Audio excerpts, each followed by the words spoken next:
meeting hari ini. Perkenalkan, nama saya Yudha Saroja. Saya bertugas sebagai moderator pada sidang ini. Saya akan membimbing dalam presentasi pada hari ini. Anggota kelompok presentasi pada hari ini yaitu ada Gusti Haryadi, kemudian ada Ismail Ahmadi, dan ada Gusti Febrian. Baik, teman-teman, sebelum kita mulai,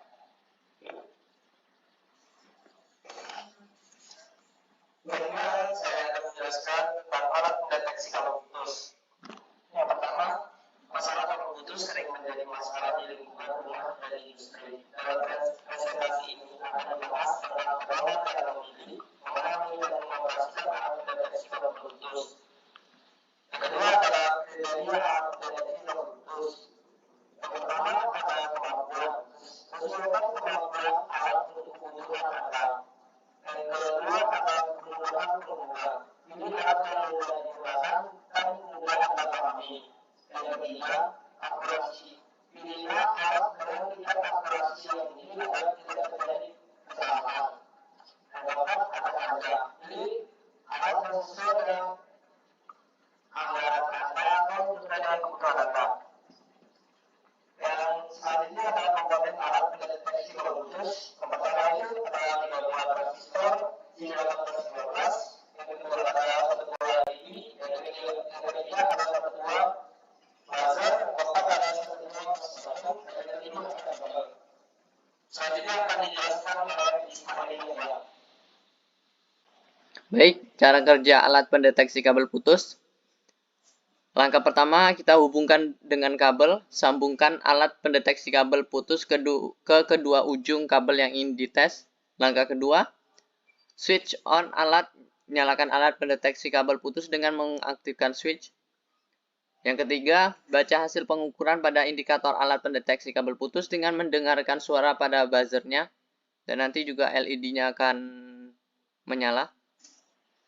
Keuntungan menggunakan alat pendeteksi kabel putus. Yang pertama, hemat biaya. Anda bisa melakukan deteksi sendiri tanpa harus memanggil teknisi. Yang kedua, mudah digunakan. Anda tidak perlu memiliki keahlian teknis yang tinggi. Ketiga, tingkat akurasi tinggi. Alat pendeteksi kabel putus dapat memberikan hasil yang dapat diandalkan. Selanjutnya, contoh aplikasi alat pendeteksi kabel putus. Pertama, mendeteksi kabel putus pada alat elektronik seperti TV atau komputer. Kedua, mendeteksi kabel putus pada mobil atau sepeda motor. Ketiga, mendeteksi kabel putus dalam sistem elektronik industri. Lanjut.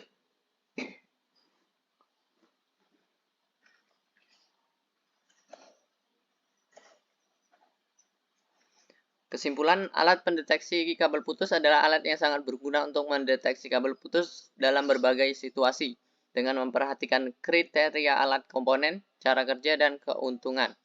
Anda dapat memilih alat pendeteksi kabel putus yang sesuai dengan kebutuhan Anda. baik, kita masuk ke pendahuluan. Di sini adalah terbelakang.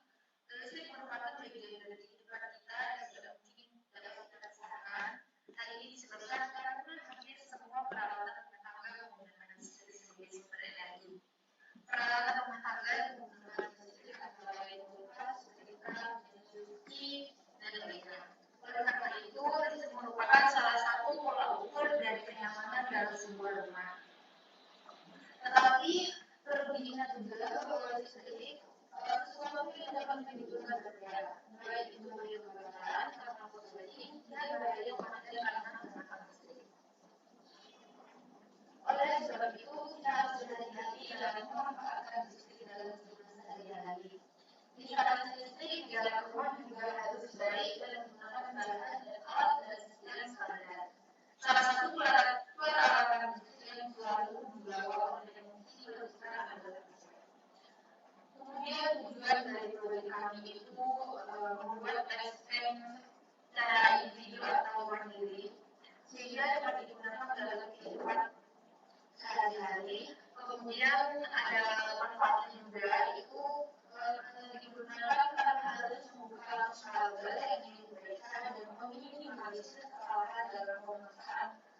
kabel putus. Selanjutnya, menggunakan kabel saudara fungsi. Selanjutnya ada di bab 2, pengertian dari sel. Alasan atau jurnal yang menuliskan SN merupakan peralatan kedisiplinan yang berfungsi untuk mengetahui ada tidaknya hubungan kedisiplinan pada kabel atau komponen kedisiplinan. Secara umum, bentuk SN kami ini adalah kabel berujung minus, tetapi ada juga SN yang tidak berbentuk seperti kabel yang menjadi sebuah SN diperlihatkan seperti pada gambar bawah ini. Dan selanjutnya adalah fungsi bagian SN. Yang pertama, menjepit fungsi untuk menjepit pada saat SN diletakkan pada arah maju. Yang kedua, membedakan fungsi sebagai penanda jika terdapat tegangan listrik. Dan ketiga, akan berfungsi sebagai isyarat untuk mengatasi arus listrik. Dan yang keempat, berfungsi untuk mencoba kabel atau komponen listrik yang dicek. Dan yang kelima, misalkan berfungsi untuk menghindari korsleting pada saat pengetekan dan yang pada tugas yang berfungsi untuk menekan indikator terhadap tutup konduktor. Dan yang ketujuh, adalah tutup konduktor berfungsi untuk mengalirkan arus listrik. Pada mulai kali ini kita akan membuat sistem otomatis yang berbasis gerbang logikator, yaitu yang akan menyala jika kabel tersebut dialiri oleh arus listrik dan akan mati jika di dalam kabel tersebut tidak dialiri arus listrik. Selanjutnya akan dilanjutkan oleh Ismail. Baik, selanjutnya itu menggunakan gerbang logika OR. Gerbang logika OR adalah gerbang logika yang sangat sederhana karena hanya memakai resistor dan transistor. Cara kerja pada gerbang logika OR berupa dua masukan daya listrik. Jika salah satu masukan diaktifkan, maka akan menghasilkan keluaran akan aktif juga. Baik, itu adalah gambar gerbang logika OR. Tabel kebenaran logika OR. Tabel kebenaran logika OR di atas menjelaskan bahwa setiap dua masukan yang memiliki angka 1 akan menghasilkan keluaran angka 1 juga. Angka 1 itu menandakan bahwa gerbang logika OR benar dan bisa diaktifkan. Namun gerbang logika OR menjadi tidak aktif ketika salah satu masukan berupa angka 0. Dengan kata lain, angka 0 pada gerbang logika OR akan menghasilkan keluaran yang tidak aktif atau tidak benar. Sesuai pada prinsip test pen otomatis yang akan kita buat di mana jika push button ditekan maka lampu LED indikator akan menyala dan buzzer akan berbunyi atau mengeluarkan suara. Jika kita dekatkan pada kabel yang akan kita periksa, ujung pada transistor tersebut akan mendeteksi ada tidaknya arus listrik yang mengalir pada kabel tersebut.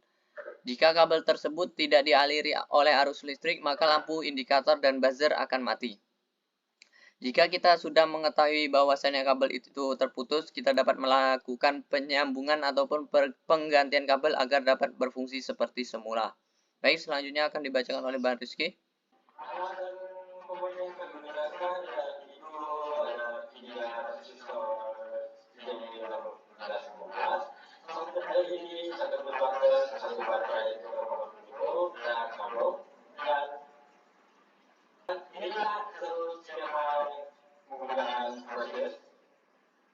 Lanjut.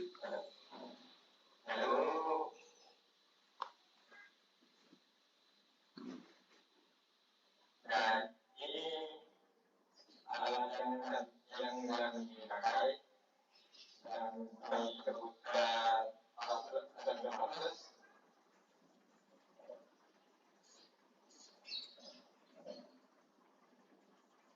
Terakhir, yaitu mengaplikasikan komponen yang sudah dirancang menggunakan Proteus. Proteus komponen tersebut sesuai dengan yang telah dibuat. Setelah semua selesai akan menggunakan bahan menggunakan.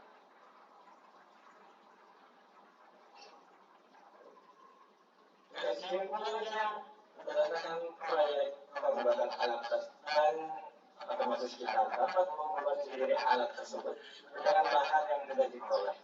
Sehingga dalam pembuatan alat tersebut sangat dijangkau dan manfaatnya boleh kita dapatkan. Khusus kita dapat menggunakan alat tersebut sebagai sarana untuk mencari keberpihakan pada kabel tersebut. Saran dari kami mungkin untuk kedepannya dapat dilakukan pengembangan dalam pembuatan alat terhadap aplikasi tersebut. Dikarenakan peredaran alat tersebut sudah cukup banyak ada di pasaran.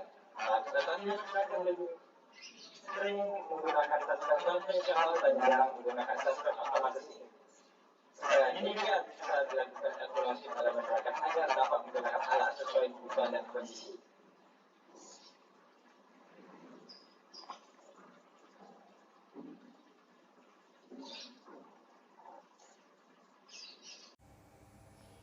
Baiklah, di sini saya akan memperagakan alat yang kami kerjakan, yang yaitu tes pen tanpa sentuh atau tes pen touchless. Baiklah, yang pertama saya akan menempelkan antena atau ujung touchpen ini ke kabel, lalu tekan push button seperti ini, jadi akan berbunyi dan bersinar touchpennya sampai saya telusuri ke ujung kabel hingga atau sampai ketemu batas kabel terputusnya ya. Seperti ini contohnya, saya beri tanda sebuah isolasi seperti ini akan bersinar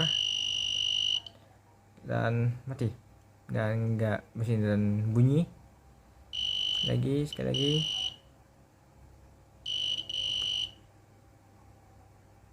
baiklah, sekian. Baik, demikian hasil dari presentasi kelompok kami. Ini selesai dari belajar. Apabila ada kata-kata yang salah, mohon dimaafkan. Saya akhiri. Wassalamualaikum warahmatullahi wabarakatuh. Waalaikumsalam warahmatullahi wabarakatuh.